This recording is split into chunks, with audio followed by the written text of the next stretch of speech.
বিশ্বৰ এখন লোকতন্ত্ৰ দেশ হৈছে ভাৰতবৰ্ষ। ইয়াত সংবিধানে প্ৰত্যেকজন নাগৰিকক প্ৰশ্ন সোধাৰ অধিকাৰ প্ৰদান কৰে। যোৱা কেইটামান দশকৰ পৰা ভাৰতৰ মানুহৰ মনত এইটো প্ৰশ্নৰ উত্থাপন হৈ আছে যে ভাৰতৰ প্ৰধানমন্ত্ৰী নৰেন্দ্ৰ মোদী ডাঙৰীয়াই সদায় কঠিন প্ৰশ্নৰ পৰা আঁতৰি থাকে কিয়?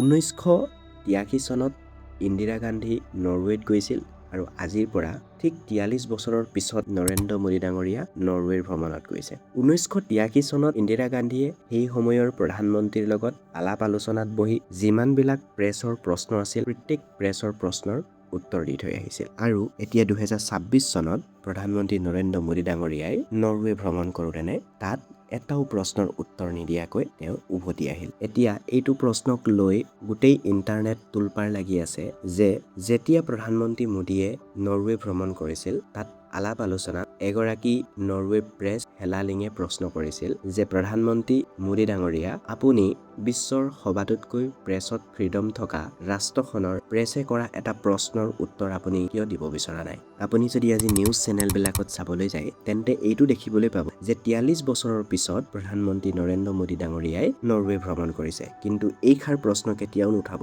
এগৰাকী প্ৰেছে সোধা প্ৰশ্নৰ উত্তৰ নিদিয়াকৈ তেওঁ উভতি আহিছে। Prime Minister Modi, why don't you take some questions from the freest press in the world? এতিয়া ইয়াত প্ৰশ্নৰ এইটো উত্থাপন হ'ব পাৰে যে দুয়োখন দেশৰ প্ৰধানমন্ত্ৰীয়ে যেতিয়া আলাপ আলোচনাত বহিছিল তেতিয়া কোনো ধৰণৰ প্ৰেছৰ প্ৰশ্নৰ উত্তৰ দিয়া নহ'ব বুলি আগতীয়াকৈ থিৰাং কৰা হৈছিল নে? যদি হৈছিল সেই প্ৰস্তাৱটো কোনখন দেশে পোনপ্ৰথমতে আগবঢ়াই? যদিহে ভাৰতে সেই প্ৰস্তাৱটো আগবঢ়াইছিল যে প্ৰধানমন্ত্ৰী দুয়োজনৰ আলাপ আলোচনাত কোনো ধৰণৰ প্ৰেছৰ প্ৰশ্নৰ উত্তৰ দিয়া নহ'ব বুলি, তেতিয়াহ'লে এখন লোকতান্ত্ৰিক দেশ হিচাপে ভাৰতবৰ্ষৰ প্ৰত্যেকজন নাগৰিকৰ কাৰণে কিমানটো লাজৰ বিষয় হ'ব পাৰে যে আমাৰ দেশৰ প্ৰধানমন্ত্ৰী গৈ বেলেগ এখন দেশত যাব আৰু তাত প্ৰেছে কৰা প্ৰশ্নৰ উত্তৰ তেওঁ নিদিব বুলি। ছেকেণ্ডটো হৈছে যদি নৰৱে দেশৰ পৰা সেইটো কৰা হৈছিল যে আলাপ আলোচনাত কোনো ধৰণৰ প্ৰশ্নৰ উত্তৰ থাকিব নালাগিব বুলি, তেতিয়াহ'লে নৰৱে হৈছে বিশ্বৰ ভিতৰতে প্ৰথমখন প্ৰেছ কনফাৰেন্সত থকা এখন দেশ। তেন্তে সেই নৰৱে দেশখনে নিজৰ প্ৰেছ কনফাৰেন্সকে ডমিনেট কৰি ৰখা নহ'লনে? ভাৰতৰ প্ৰধানমন্ত্ৰীয়ে যেনেকৈ নৰৱে প্ৰেছৰ হেলালিঙৰ উত্তৰ নিদিলে ঠিক তেনেকৈ নৰৱেৰ প্ৰধানমন্ত্ৰীজনেও ভাৰতৰ দ্য হিন্দু বাতৰি কাকতখনৰ প্ৰেছ সুহাসিনী হেডৰৰ প্ৰশ্নৰ উত্তৰ নিদিলে। তেতিয়া হেলালিঙে মন্তব্য আগবঢ়াইছে যে নৰৱেৰ প্ৰধানমন্ত্ৰীজনে ভাৰতৰ বাতৰি কাকতখনৰ প্ৰেছজনক কিয় তেওঁৰ প্ৰশ্নৰ উত্তৰ নিদিলে? তেওঁ কি পাহৰি গ'ল নেকি এইখন দেশ বিশ্বৰ ভিতৰতে প্ৰেছ কনফাৰেন্সত এখন সৰ্বশ্ৰেষ্ঠ দেশ বুলি? Why don't you take a few questions from the Indian reporters and show them how we do it here in Norway? ভাৰতত তোলপাৰ লাগি আছে যে পশ্চিমীয়া এগৰাকী প্ৰেছে সোধা প্ৰশ্নৰ উত্তৰ নিদি প্ৰধানমন্ত্ৰী নৰেন্দ্ৰ মোদী গুচি আহিল। এইখিনি কথা ভাৰতীয় প্ৰেছসকলে উল্লেখ কৰে যে প্ৰধানমন্ত্ৰী নৰেন্দ্ৰ মোদীয়ে প্ৰেছৰ পৰা সদায় আঁতৰিয়ে থাকিব বিচাৰে। তেওঁ কোনো ধৰণৰ প্ৰেছৰ প্ৰশ্নৰ উত্তৰ দিব নিবিচাৰে কিয়? এই সন্দৰ্ভত বিপক্ষ নেতা ৰাহুল গান্ধীয়ে মন্তব্য কৰিছে যে যদিহে লুকুৱাবলৈ একো নাথাকে তেন্তে ভয় কৰিবলগীয়া কোনো কাৰণেই নাথাকে। প্ৰধানমন্ত্ৰী নৰেন্দ্ৰ মোদীৰ প্ৰেছক উত্তৰ নিদিয়াটো কোনোবা এখন দুখন দেশৰ লগত নহয়। যেতিয়াই তেওঁ বিদেশ ভ্ৰমণ কৰিবলৈ যায় তেতিয়াই তেওঁ প্ৰেছৰ পৰা আঁতৰি থকা দেখিবলৈ পোৱা যায়। তেওঁ প্ৰেছৰ প্ৰশ্নৰ উত্তৰ দিব নিবিচাৰে। তেন্তে লোকতান্ত্ৰিক নিচিনা এখন দেশত কেনেকুৱা ধৰণৰ ছবি দেখিবলৈ পোৱা যাব পাৰে? ৰিপৰ্টাৰ উইদাউট বৰ্ডাৰে উলিওৱা প্ৰেছৰ ৰেংকিং অনুসৰি 180খন দেশৰ ভিতৰত ভাৰতৰ নাম আছে 157 নম্বৰত আৰু নৰৱেৰ স্থান আছে 1 নম্বৰত। ভাৰতৰ প্ৰধানমন্ত্ৰীজনৰ হাতত এটা অৱসৰ আছিল যে এই নৰৱে প্ৰেছগৰাকীয়ে কৰা প্ৰশ্ন ভুল বুলি প্ৰমাণিত কৰি থৈ অহাৰ, কিন্তু তেওঁ কোনো ধৰণৰ উত্তৰ নিদিয়াকৈ গুচি আহিল। নৰৱেৰ বাতৰি কাকতসমূহত প্ৰকাশ পালে যে প্ৰশ্ন সুধিবৰ কাৰণে কোনো ধৰণৰ সুবিধাই দিয়া নগ'ল। নৰৱে ভ্ৰমণৰ পিছতেই প্ৰধানমন্ত্ৰী মোদীৰ সন্দৰ্ভত নৰৱেৰ বাতৰি কাকতসমূহে বিভিন্ন ধৰণৰ বিশ্লেষণ আগবঢ়াইছে। এখনে লিখিছে প্ৰধানমন্ত্ৰী নৰেন্দ্ৰ মোদী যথেষ্ট চতুৰ মানুহ, তেওঁ আনক অসুবিধা দিয়া এজন ব্যক্তি। আন এখনে লিখিছে ভাৰতৰ প্ৰধানমন্ত্ৰী নৰেন্দ্ৰ মোদীয়ে ভাৰতবৰ্ষৰ লোকতন্ত্ৰক আঘাত সানিছে। আন এখনে লিখিছে যেতিয়া নৰেন্দ্ৰ মোদী ভাৰতত প্ৰধানমন্ত্ৰী হৈছিল তেতিয়া ভাৰতৰ অৰ্থব্যৱস্থা স্থান 10 নম্বৰত আছিল, কিন্তু এতিয়া 3 নম্বৰত আছে। কিন্তু ভাৰতৰ লোকতান্ত্ৰিকতা সময়মতে তললৈহে গৈ আছে। কিন্তু এইখিনিতে কৈ থৈ দিওঁ যে ভাৰতৰ অৰ্থব্যৱস্থা এতিয়া 3 নম্বৰ নহয়, ক্ৰমান্বয়ে 6 নম্বৰলৈ কঢ়ি আহিল। যদি আজি প্ৰধানমন্ত্ৰী মনমোহন সিঙে তেনেকুৱা কাম কৰিলেহেঁতেন, তেতিয়া আজিৰ প্ৰধানমন্ত্ৰী নৰেন্দ্ৰ মোদীয়ে এই প্ৰশ্ন উত্থাপন কৰিলেহেঁতেন যে ভাৰতৰ লোকতান্ত্ৰিক দেশ হোৱাৰ পিছতো তেওঁ আন এখন দেশৰ প্ৰেছৰ প্ৰশ্নৰ উত্তৰ দি থৈ আহিব নোৱাৰে। ইয়াৰ পৰিপ্ৰেক্ষিতত ভাৰতৰ ছবি কিমান তললৈ গিৰি যাব পাৰে। এতিয়া হেলালিঙক কিছুমানে ট্ৰল কৰিছে আৰু আন কিছুমানে ছাপোৰ্ট কৰিছে যে প্ৰশ্ন সুধিব লাগে। যিখিনি ব্যক্তিয়ে ট্ৰল কৰিছে সেইখিনি ব্যক্তিসকলক ক'ব বিচাৰিছোঁ যে এইটো পৰিস্থিতিৰ কাৰণে হয়তো চাগে ভাৰতৰ নাম প্ৰেছ ৰেংকিঙত 157 নম্বৰ পজিশ্যনত আছেগৈ। হেলালিঙক ইমানকৈ ট্ৰল কৰা হ'ল যে তেওঁ নিজৰ টুইটাৰ হেণ্ডেলত আহি টুইট কৰিবলগীয়া হৈছে যে মই এই কথাষাৰ ক'ম বুলি কেতিয়াও ভবা নাছিলোঁ যে মোৰ এনেকুৱা এটা দিনো আহিব। মই কোনো ধৰণৰ বিদেশী এজেণ্ট নহয় যে প্ৰধানমন্ত্ৰী এজনক আহি মই যি টি প্ৰশ্ন কৰিম। কিন্তু মই এজন নিজে প্ৰেছ হিচাপে মোৰ এইটো কৰ্তব্য যে কোনোবা এজন যদি ইণ্টাৰভিউ দিয়া ব্যক্তিজন শাসনপ্ৰাপ্ত হৈ থাকে তেন্তে সেই ব্যক্তিজনক মই প্ৰশ্ন সোধোঁ আৰু তেওঁৰ সেই প্ৰশ্নৰ সলনি তেওঁ মোক সঠিক উত্তৰ প্ৰদান কৰে, যাতে মানুহৰ আগত সেই সঁচা কথাবিলাক মই বাহিৰ কৰি দিব পাৰোঁ। Why should we trust you? Can you promise that you will try to stop the human rights violations that goes on in your country?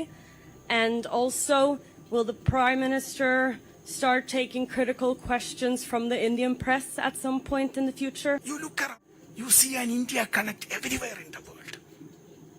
India has, the numbers which you see on your phones, it is originated in India. Shunya, zero, originated in India. Chess, originated in India. So we are proud of that civilization. Yoga, which the world admires today, it originated in India. India had epics and books. Let me answer. Please don't interrupt me. Please don't interrupt me. You ask me a question. Please. This is my press conference. You ask why should a country trust India? Why should a country trust India? Why should a country trust India? Let me answer that question, please.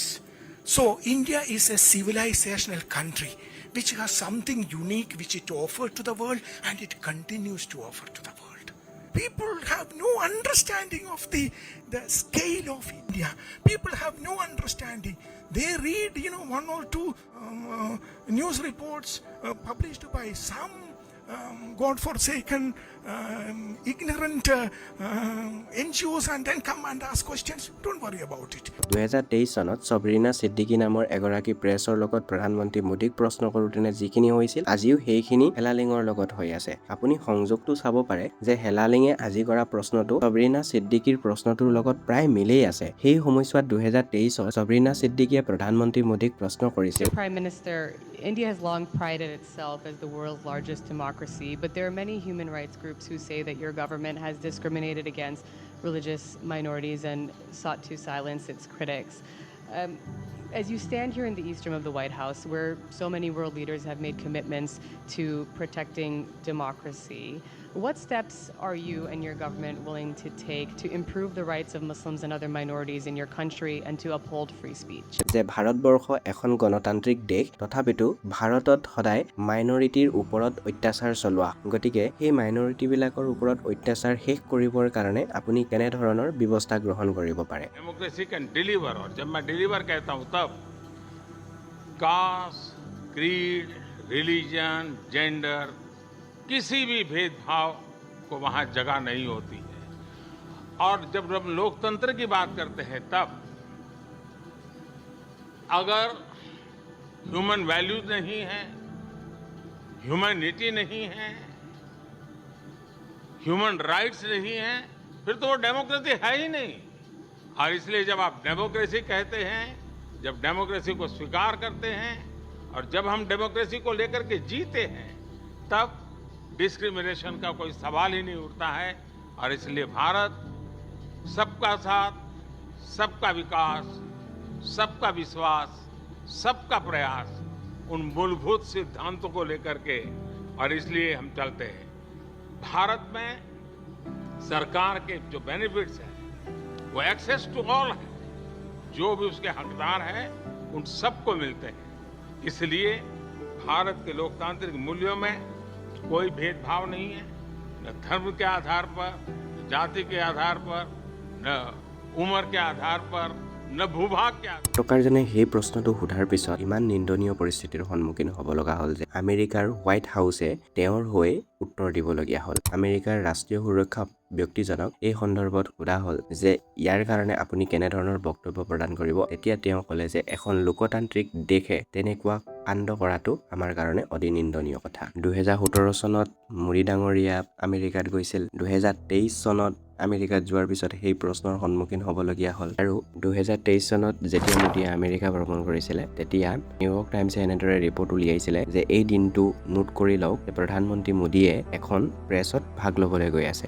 ৰয়টাৰ্ছবিলাকে লিখিছে যে মোদীয়ে জো বাইডেনৰ লগত এখন দুৰ্লভ press conference কৰিবলৈ গৈ আছে, কিন্তু প্ৰশ্ন সীমিত থাকিব। ৰাষ্ট্ৰীয় সুৰক্ষা প্ৰবক্তাসকলে লিখিছে আমি এইটো যথেষ্ট আনন্দিত হৈছোঁ যে শেষত গৈ মোদীয়ে এখন প্ৰেছ কনফাৰেন্সত ভাগ লৈছে। তেতিয়াহ'লে নিজে ভাবি চাওক পৰিস্থিতি কেনেধৰণৰ হৈ গৈছে। একেৰাহে 2টা দশক ধৰি জয়লাভ কৰি থকা ব্যক্তি এজনৰ ভাষাৰটো প্ৰব্লেম থাকিব নোৱাৰে। ভাষাৰ প্ৰব্লেম থাকিলেও তেওঁ ট্ৰান্সলেটৰ ব্যৱহাৰ কৰিব পাৰে। আৰু যেতিয়া প্ৰধানমন্ত্ৰী মোদীয়ে নেদাৰলেণ্ড ভ্ৰমণ কৰিছিল, নেদাৰলেণ্ডত প্ৰধানমন্ত্ৰীৰ আৱাসত উপস্থিত হোৱাৰ আগতেই নেদাৰলেণ্ডৰ প্ৰধানমন্ত্ৰীয়ে স্থানীয় সংবাদদাতাক এইটো কৈছিল যে মোদীৰ বিজেপি শাসন ভাৰতত যি চলি আছে সেইটোক লৈ নেদাৰলেণ্ড আৰু সমগ্ৰ ইউৰোপিয়ান যথেষ্ট চিন্তিত হৈছে। আৰু যেতিয়া এই কথাষাৰ তেওঁ কৈ দিলে তেতিয়া সেই গোটেই কথাষাৰে তোলপাৰ লগালে। তেতিয়া তাত যেনেধৰণৰ পৰিস্থিতিৰ সৃষ্টি হৈছিল তাৰ সন্দৰ্ভত যিটো ভিডিঅ' প্ৰকাশ হৈছিল সেই ভিডিঅ'টো আপুনি এবাৰ চাই।